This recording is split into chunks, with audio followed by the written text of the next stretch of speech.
Assalamu alaikum, dear students. I hope you're all doing very well, and you must have been preparing for the upcoming exams that is taking place in most of the colleges in Islamabad. And today, actually, I'll be making this short video today to familiarize you with the OMR sheet that you will get an exam for as an answer sheet for your objective type paper. This sheet is also known as a bubble sheet. Some people call it a bubble sheet because it has these small bubbles here. Now, this is an important sheet. I try to zoom it a little more for you. Now here, it's very important for you to know all the things that are written here. Most of all, the set of instructions that is given here. It's very important for you to go through the instructions. The instructions have been given in English and they have also been given here in Urdu. So before we talk about it further, we'll look at the instructions that are given. The first instruction says write down your roll number and version number in the relevant space and boxes. And now here, मुतल्लिका खानों और डब्बों में सवाल लिया पर्चे पर दिया गया अपना रोल नंबर और वर्जन नंबर लिखें. Now this is very important to know what is version number. You know what your roll number is. So you write your roll number on this sheet, and the more important thing that you write on this is the version number. अच्छा, ये जो version number है इसको समझना बहुत important है. Federal board के exam के अंदर आपको जो ऑब्जेक्टिव टाइप टेस्ट दिया जाता है उसके दो वर्जन्स होते हैं. दो वर्जन्स का मतलब क्या होता है कि आधे बच्चों को सवाल सेम होते हैं. ऑब्जेक्टिव्स जो हैं आपके सवाल सेम होते हैं, सिर्फ उनकी ऑप्शंस की अरेंजमेंट में फ़र्क होता है. यानी अगर एक और इस तरह दो मुख्तलिफ पेपर बनाए जाते हैं. By different papers I mean they are not different in content. The content is the same. The questions are the same.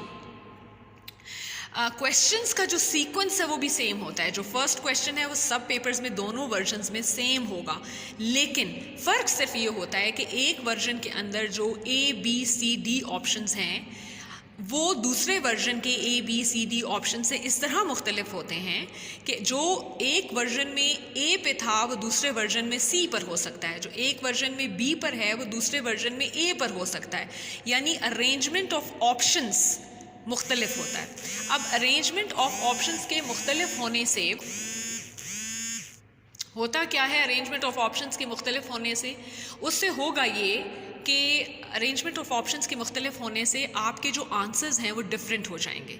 For example, अगर क्वेश्चन नंबर 1 में वर्जन 1 में A करेक्ट ऑप्शन है, तो चूँकि वही करेक्ट ऑप्शन वर्जन 2 में जो दूसरा वर्जन उस पेपर का बना है उसमें चूँकि वो A ऑप्शन C पर चला गया है, तो जिस बच्चे के पास वर्जन 2 है उसका पहले सवाल का करेक्ट आंसर C होगा, ना कि A.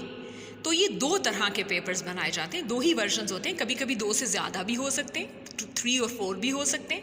तो ज़रूरी नहीं कि जो आपके पास पेपर है वो और उसके जवाबात, उसके ये बबल्स जो आप जिनमें आपने आंसर किया है, जो आपके साथ बच्चा बैठा हुआ है उसके जो आंसर्स हैं वो मैच करें. वो डिफरेंट हो सकते हैं. आंसर्स कंटेंट में मैच कर सकते हैं लेकिन उनका ऑप्शन फ़र्क हो सकता है. अगर एक वर्जन में A ऑप्शन करेक्ट है तो दूसरे वर्जन में उसी सवाल के लिए B, C या D में से कोई करेक्ट होगा. अब आपने सबसे पहले क्या काम करना है, सबसे पहले जो नंबर 1 इंस्ट्रक्शन है वो कहती है कि आप इन दोनों कॉलम्स को फिल करें. ये दोनों कॉलम्स क्या हैं, एक है और करीब आ जाइए, एक है रोल नंबर और एक है वर्जन नंबर. अच्छा, अब इनको आपने करना कैसे है. अगर आप यहाँ देखें तो रोल नंबर के लिए 1, 2, 3, 4, 5, 6 कॉलम्स दिए गए हैं और इन 6 कॉलम्स के अंदर 0 से लेकर 9 तक काउंटिंग लिखी हुई है. आपने करना ये है कि जो आपका रोल नंबर है जितने भी डिजिट्स पर है, हम इमेजिन कर रहे हैं कि किसी बच्चे का रोल नंबर 00845 है.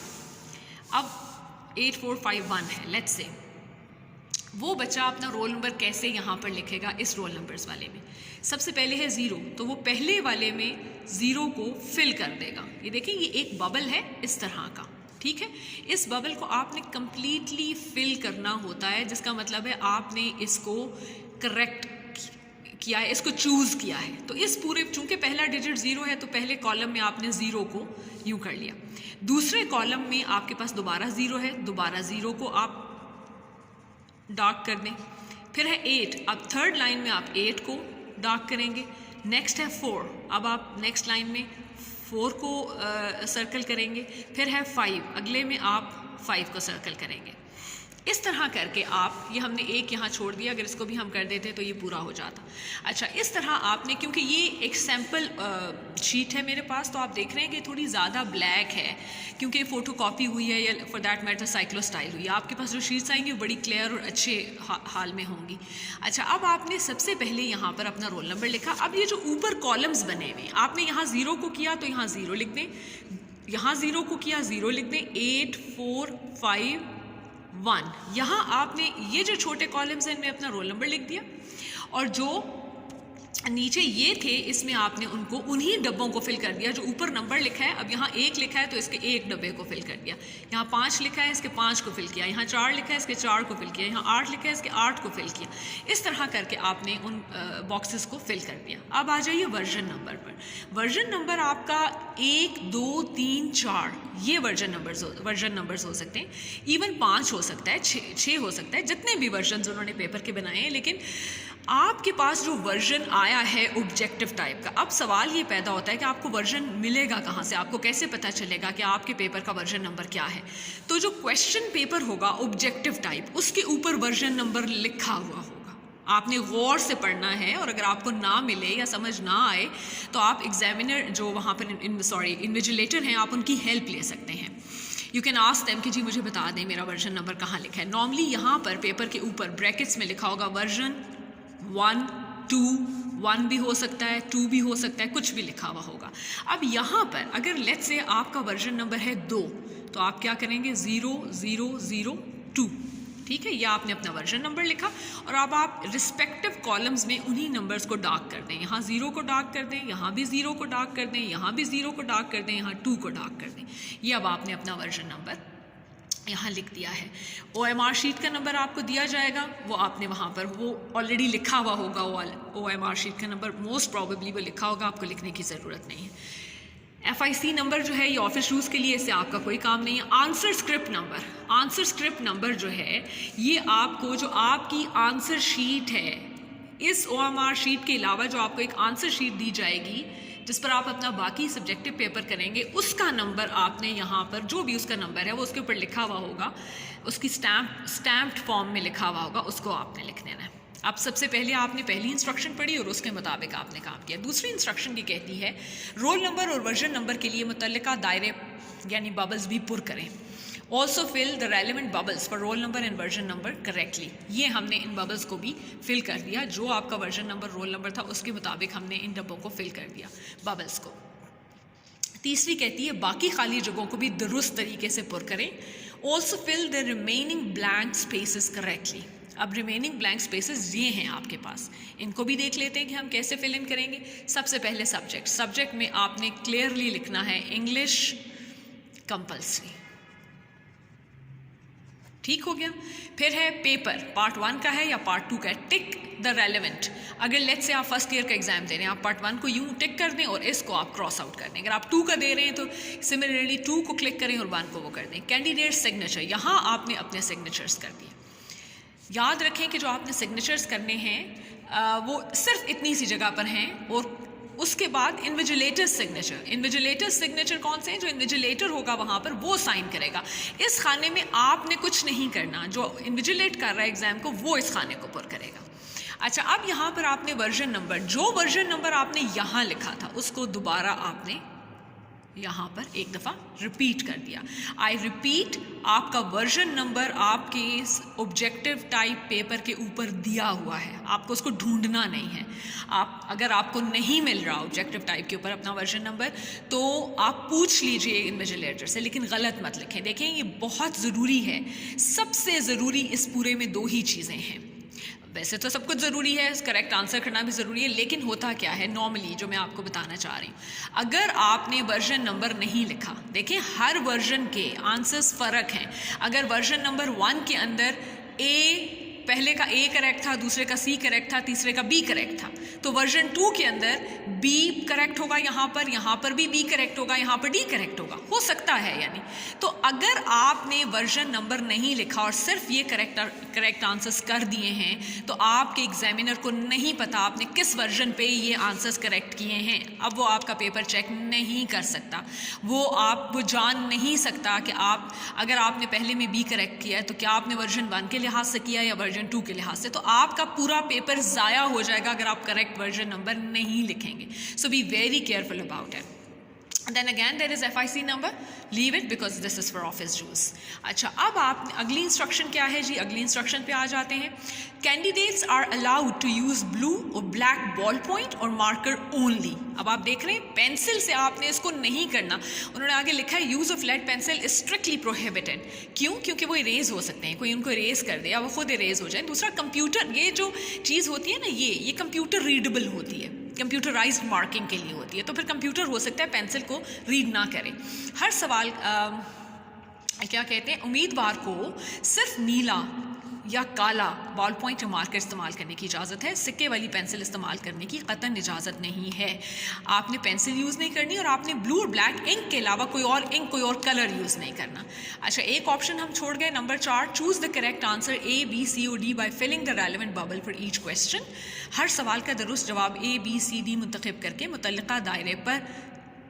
मुतल्लिका दायरा यानी बबल पुर करें। अच्छा, ये हैं जी मुतल्लिका दायरे। आपके पास आपके फाइनल एग्जाम में 20 ऑब्जेक्टिव टाइप क्वेश्चंस होंगे। आपने करना क्या है, करना यूँ है कि आपने देखा अपना पहला सवाल आपने पेपर से पढ़ा, अपने ऑब्जेक्टिव टाइप पेपर से पढ़ा और उसको आपने यहाँ पर सोचा कि ए ऑप्शन उसमें देखा आपने करेक्ट है, तो यहाँ पर आपने ए को प्रॉपरली फिल कर दिया। प्रॉपरली अपने ये बॉल पॉइंट पेन आपके पास है या मार्कर है ब्लू या ब्लैक, उससे आपने इसको पूरा। अच्छा, इसको फिल करने के लिए बच्चों ये बहुत ज़रूरी बात है, बहुत ज़रूरी बात जो है नंबर 5 पे उन्होंने लिखी भी है, यहाँ पर नंबर 6 पर इस बात का ख़ास ख्याल रखें कि दायरा, मुतल्लिका दायरा यानी बबल मुकम्मल पुर हो और स्याही किसी सूरत भी दायरे या बबल से बाहर ना निकले। Ensure that selected bubble is completely field, do not mark any area outside the bubble. Example, उन्होंने एग्जाम्पल भी दी है। सही क्या है, ये तरीका सही है, ये गलत है कि आपने थोड़ा सा फिल किया और थोड़ा सा खाली छोड़ दिया। ये भी तरीका गलत है कि थोड़ी थोड़ी स्पेसेस खाली हैं। ये भी तरीका गलत है कि उस दायरे से बाहर आपकी स्याही निकल रही है। ठीक है, ये भी उन्होंने आपको बता दिया। और देखें, ये भी गलत है कि आप सिर्फ लाइंस लगा दें या थोड़ा सा फिल करें। तो क्यों, होता क्या है, जो बबल आप कंप्लीटली फिल नहीं करते या जिसकी स्याही बाहर निकली होती है वो कंप्यूटर रीडेबल नहीं होता। कंप्यूटर आपके ऐसे बबल को रीड नहीं करेगा और इस तरह आपके मार्क्स कट जाएंगे। अच्छा, दूसरा इसमें एक और बड़ी ज़बरदस्त बात है जो आपने ख्याल रखनी है। देखिए, अगर आपने एक बबल को फिल किया और आप लेट्स से आपने सेकंड टाइम जब रीड किया अपने आंसर शीट क्वेश्चन पेपर को, तो आपको लगा कि नहीं, इसका तो ए करेक्ट नहीं था, इसका तो सी करेक्ट था। अब आपके पास कोई ऑप्शन नहीं है उसको चेंज करने का। समझ गए? क्योंकि अगर आप सी को भी करेक्ट कर देंगे, उसको आप पहले कर चुके हैं, इसको भी कर देंगे, इवन उस पर अगर क्रॉस भी लगा देंगे तो भी कंप्यूटर इसको रीड नहीं करेगा। अगर आपने एक ही क्वेश्चन के एक से ज़्यादा बबल्स को करेक्ट किया है या फिल किया है या टच किया है अपने पेन से या मार्कर से, तो कंप्यूटर उसको रीड नहीं करेगा। एक तो सबसे बड़ा मसला ये है। दूसरे नंबर पे एक और बात जो बहुत ज़रूरी है वो ये है कि कुछ स्टूडेंट्स क्या करते हैं, इसी बात के पेश नज़र वो क्या करते हैं, पहले पेंसिल से सारे डब्बे फिल करते हैं और फिर एक सेकंड रीडिंग पे जब उन्हें श्योर हो जाता है कि ये उनके करेक्ट आंसर्स कौन कौन से हैं, तो फिर वो पेन से करते हैं। ये भी तरीका गलत है, इसलिए कि जो आप पेंसिल से करते हैं, चाहे आप उसको इरेज कर दें, वो अपना मार्क्स छोड़ देता है, वो 100% इरेज नहीं होता। तो कंप्यूटर एक दफ़ा फिर कन्फ्यूज़ कर देगा इस बात को कि आपने किस बबल को करेक्ट किया, और वो दो बबल्स को एट द सेम टाइम देखेगा कि टच हुए और वो उसको काउंट नहीं करेगा, उसको चेक नहीं करेगा। नंबर 7 पे है कागज़ को मोड़ना या स्टेपल करना मना है। Do not bend, fold or staple this sheet. आपने इसको फोल्ड नहीं करना क्योंकि एक कंप्यूटर में से गुजरनी है ना, तो फोल्ड हो गई तो वहाँ पर एक लाइन सी आ जाएगी जो अगैन कंप्यूटर की रीडेबिलिटी में मसला हो जाएगा। फिर उन्होंने एन पे एक आपको नोट दिया है, एक से ज़्यादा दायरों को पुर करने, काट कर पुर करने की सूरत में मज़कूरा जवाब गलत तस्वर होगा जिसकी तमाम जिम्मेदारी तालिब इल्म पर होगी। In case of filling off more than one bubbles or cutting on bubbles, the relevant answer will be treated as incorrect and the candidate will be fully responsible. यही जो बात मैंने आपको बताई है, आपने एक से ज़्यादा बबल को इवन टच भी कर दिया, चाहे पेंसिल से, चाहे पेन से, चाहे मार्कर से, आपका वो जवाब करेक्ट नहीं होगा। तो अगर आपने पहली अटेम्प्ट में ए को करेक्ट किया था लेकिन बाद में आपको लगा कि सी करेक्ट है, तो अब आप कुछ भी ना करें, मेरे ख्याल में तो आप उसको छोड़ दें, क्योंकि अगर आप सी करेक्ट भी करेंगे तो वो तब भी काउंट नहीं होगा और इस सूरत में भी वो गलत है, तो लेट इट बी। इसलिए अब की क्या है सारी बात की, इसका फार्मूला क्या है कि आप बहुत ध्यान से करें, पहली ही दफ़ा में आंसर को फिल ना करने लग जाएं। आपके पास 20 डब्बों के लिए, 20 बबल्स के लिए 25 मिनट हैं, that is quite a lot of time. तो आपको चाहिए कि आप क्वेश्चन पेपर जो है ऑब्जेक्टिव टाइप का, उसको अच्छी तरह पढ़ें, एक दफ़ा पढ़ें, सारे ऑप्शंस के साथ पढ़ें, give yourself time to think, once you are sure what the answers are, तो आप लिखना शुरू करें। कभी भी एकदम से लिखना ना शुरू करें कि बाद में आपको तो सोचने का टाइम लेंगे तो इंशाल्लाह बबल्स में कोई मसला नहीं होगा। बस ध्यान रखें, जैसे ये ए है, अब अगर लेट्स से बी का सी, सेकंड का सी ठीक है, तो ये देखें, ये आप देख रहे हैं, मैं आपको और करीब से दिखा देती हूँ कि बबल को कैसे हमने फिल किया, कि ना तो वो बाहर निकला है, देखें ये जो आपको ये चूँकि प्रिंटेड है और फोटोकॉपीड टाइप चीज़ है तो उसमें थोड़े ब्लैक ब्लैक स्पॉट्स हैं, अदरवाइज़ ये ना बाहर निकला है और ना ये फैला है और ना ये खाली रहा है कहीं से। ये देखिए, इसका अच्छा तरीका होता है कि आप उसकी आउटलाइन को एक दफ़ा दोबारा बनाएं और यूं मूव करते करते अंदर उसको फिल कर दें और आउटलाइन के अंदर ही रहते रहते ये काम करें। आई होप कि आप क्लियरली देख सकते हैं, आई होप कि आप ये भी क्लियरली देख सकते हैं कि हमने कैसे किया। जो नंबर्स आपने यहाँ लिखे, ये रोल नंबर लिखा है और ये वर्जन नंबर लिखा है। जो रोल नंबर और वर्जन नंबर आपने लिखा है वही आपने नीचे फिल भी किए हैं डब्बे। एक तो ये बात है। दूसरी बात जो आपके लिए इंपॉर्टेंट है वो देखिए, अगर फ़र्ज़ करें ये 6 4 5 6 कॉलम्स थे, आपका रोल नंबर लेट्स से सिर्फ 2 लफ्ज़ों का था, 4 डिजिट्स का था, वो 6 का नहीं था, तो याद रखें कि अगर कोई खाने खाली छोड़े जाते हैं तो वो लास्ट वाले नहीं होते, वो राइट साइड वाले नहीं होते, वो लेफ़्ट साइड वाले होते हैं। आप यहाँ से लिखना, अगर आपका रोल नंबर सिर्फ 4 डिजिट्स का है और यहाँ 6 कॉलम्स हैं, तो आप राइट हैंड कॉलम से स्टार्ट करेंगे। अपना यहाँ यूनिट जो है यहाँ पर लिखेंगे और यहाँ फिल करेंगे 5 4 8 और इनको आप कंप्लीटली ब्लैंक छोड़ देंगे। और मैं तो ये कहूँगी कि ब्लैंक छोड़ने से भी ज़्यादा अच्छा है आप इसको यूँ क्रॉस कर दें, इनको बेशक यूँ क्रॉस कर दें, छोटे छोटे क्रॉसेस उन डब्बों में लगा दें। तो इन दिस वे होगा क्या कि पता चल जाएगा कि आपने यहाँ कुछ, और कोई और शख्स भी आपकी जगह वहाँ कुछ नहीं लिख सकेगा। आप अपने पेन के साथ यहाँ 2 छोटे क्रॉसेस लगा दें, इन जगहों को छोड़ दें, यहाँ पर 2 क्रॉसेस लगा दें। This is how you go about it. तो ये है आपकी OMR शीट। आई होप आपको बहुत अच्छी तरह समझ आ गया कि OMR शीट को कैसे फिल करना है। आई रिपीट कि प्लीज़ रोल नंबर्स और वर्जन नंबर को मत छोड़ें। देखिए, रोल नंबर भी नहीं छोड़ना आपने, लेकिन फिर भी शायद रोल नंबर आपकी OMR शीट नंबर से या आपकी आंसर शीट नंबर से ट्रेस हो जाए। वर्जन नंबर अगर आपने नहीं लिखा तो इस बात को समझने की कोशिश करें कि हर वर्जन के आंसर्स की जो सीक्वेंस है वो फ़र्क है। एग्जामिनर किस वर्जन पे आपके आंसर्स चेक करे, अगर आपने वर्जन नंबर नहीं लिखा तो आपके 20 के 20 नंबर ज़ाया हो जाएंगे। प्लीज़ वर्जन नंबर का ध्यान रखें। प्लीज़ इस बात का ध्यान रखें कि आप कटिंग ना करें, एक से ज़्यादा खाने फिल ना करें, पहले पेंसिल से करके बाद में पेन से ना करें, डायरेक्टली पेन से करें, सोच समझ कर करें, एक ही दफ़ा करें, उसको प्रॉपरली फिल इन करें, कोई जगह खाली ना छोड़ें और ना ही ये बाहर निकले। So that is all for OMR sheet. Please अगर आपके कोई और क्वेश्चंस हों, आपको कुछ और कंसर्न्स हों तो कमेंट्स में ज़रूर लिखिए, मैं इंशाल्लाह जवाब दूँगी। Thank you very much.